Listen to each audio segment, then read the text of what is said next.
A constitutional republic, not a democracy. The ideal of a democracy is universal equality. The ideal of a constitutional republic is individual liberty. A democracy always degenerates into dictatorship, which promises government-guaranteed equality and security, but it delivers nothing but poverty and serfdom for the people it robs and rules. America was founded as a constitutional republic to safeguard the liberties of the people against the tyranny of democracy or of one-man dictatorship. In this century, great strides have been made toward the goal of subverting our republic into a democracy. The foremost tactic of the subverters is subversion of language. By calling America a democracy until people thoughtlessly accept and use the term, the totalitarians have obscured the real meaning of our principles of government. That is a summary of my report on a constitutional republic, not a democracy. The full report after a message from my sponsor.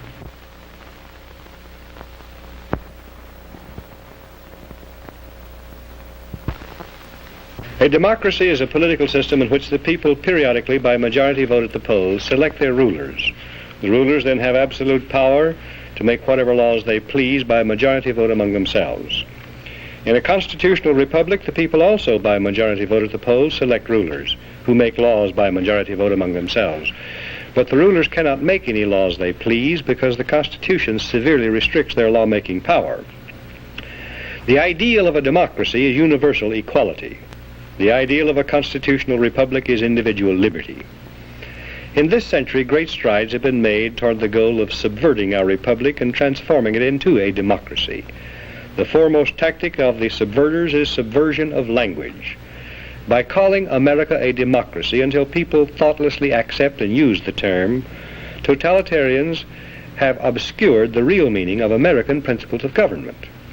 Note the following passages from a recent article distributed by the New York Times News Service. Quote, "In the United States and in other leading democracies, recent years have seen perceptible growth in executive authority. As society becomes more equalitarian, it tends increasingly to concentrate absolute power in the hands of one single man. This is a voluntary surrender of a free people escaping from freedom to one autocratic master." End quote. And note the following from Gunnar Myrdal's An American Dilemma. Quote, "In America, liberty often provided an opportunity for the stronger to rob the weaker. Against this, the equalitarianism in the American creed has been persistently revolting. And in the conflict between equality and liberty, equality is slowly winning. In America, conservatism has to a great extent been perverted into a cult of the Constitution. This is unfortunate, since the Constitution is in many respects impractical and ill-suited for modern conditions. The worship of the Constitution is also a most flagrant violation of the American creed. The Constitutional Convention was nearly a plot against the common people." End quote. Now, Gunnar Myrdal, a Swedish socialist, was hired by the Carnegie Corporation of New York in 1937 to direct a study of the Negro in the United States. He engaged a large staff, some of them communists and pro-communists. An American Dilemma resulted, first copyrighted in the United States in 1944. In 1954, the Supreme Court handed down a school segregation decision, which deliberately violated the Constitution, reversed a previous Supreme Court decision, and lit a fuse touching off explosive violence, which has been shattering our society ever since. The court cited An American Dilemma as one of the modern authorities on which it relied in preference to the Constitution for justification of its decision.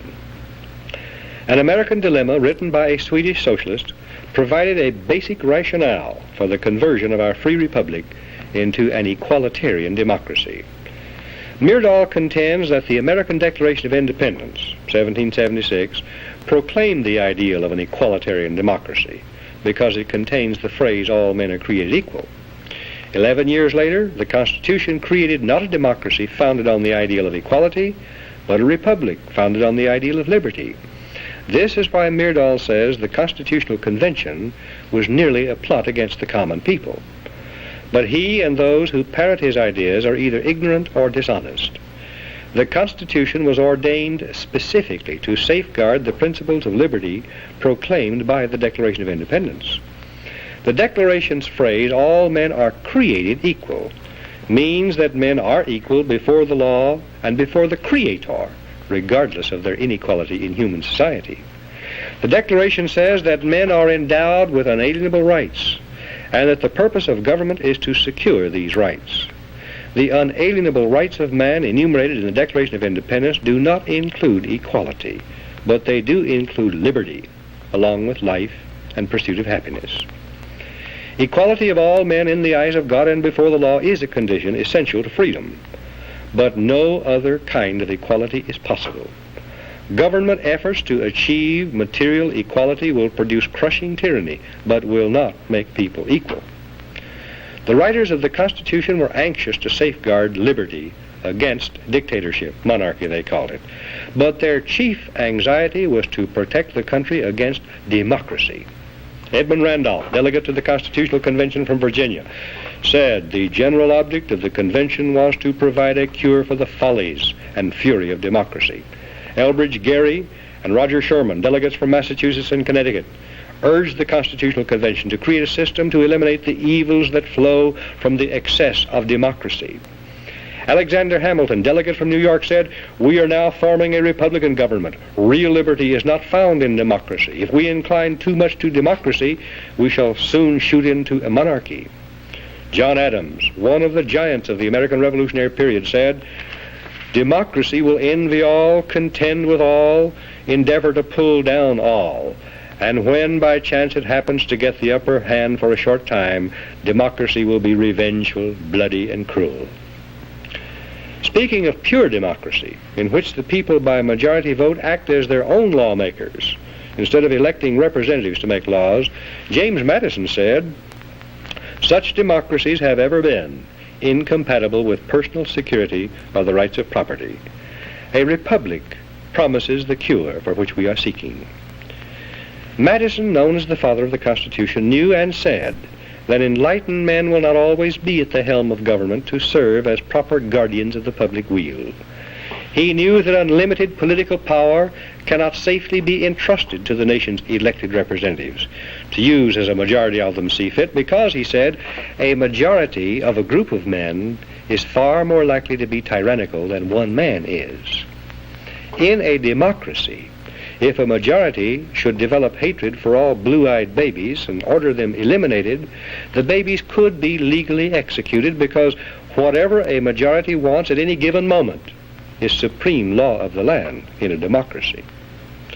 How can liberty be safeguarded against the mindless, soulless tyranny of majority rule when government is founded on the principle of majority rule? Jefferson answered that one, "In questions of power, let no more be heard of confidence in man, but bind him down from mischief by the chains of the Constitution."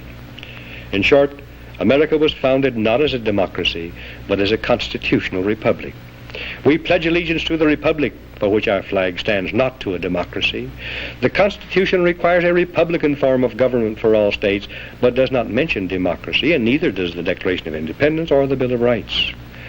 The Constitution is a binding contract, enumerating limited powers which the federal government can legally exercise, prohibiting it from exercising any powers not granted in the contract. It denies federal officials the power to do whatever they claim to be necessary for the general welfare. Federal action not clearly authorized by the Constitution is illegal, even if approved by an overwhelming majority of the people, because all the elastic powers of government are left with the states. Ultimate power to change the organic structure of government was left with the people, but the means of making changes, amending the Constitution, were carefully prescribed to militate against hasty, unwise decisions by the people. As Benjamin Franklin left the State House in Philadelphia on the closing day of the Constitutional Convention, a woman asked him what kind of government the convention had given America, and Franklin replied, "A republic, if you can keep it." Very old and very wise, Franklin saw through the mists of time to the day when Americans might trade their freedom in a constitutional republic for the promise of government guaranteed equality and security in a democracy. And beyond that, to the day when democracy inevitably degenerates into dictatorship, guaranteeing nothing but poverty and serfdom for the people it robs and rules. The American constitutional system, unique in history, enabled Americans to develop a backward continent into the most magnificent nation of all time. The system was designed to prevent both tyranny by government and reckless rebellion by the people. We must restore it and keep it. And what can you do toward that end? Your job, you who care and understand, is to help educate others. I suggest that you might find a subscription to my report helpful. The Dan Smoot report, on which these broadcasts are based, is sent every week through the mails and will reach you long before the broadcast does. It contains documentation and details I cannot put on the broadcast. You can read it, make up your own mind, pass it on to others. I think it may be an effective tool for you to use to help educate and activate others. And only by this means can we restore our republic.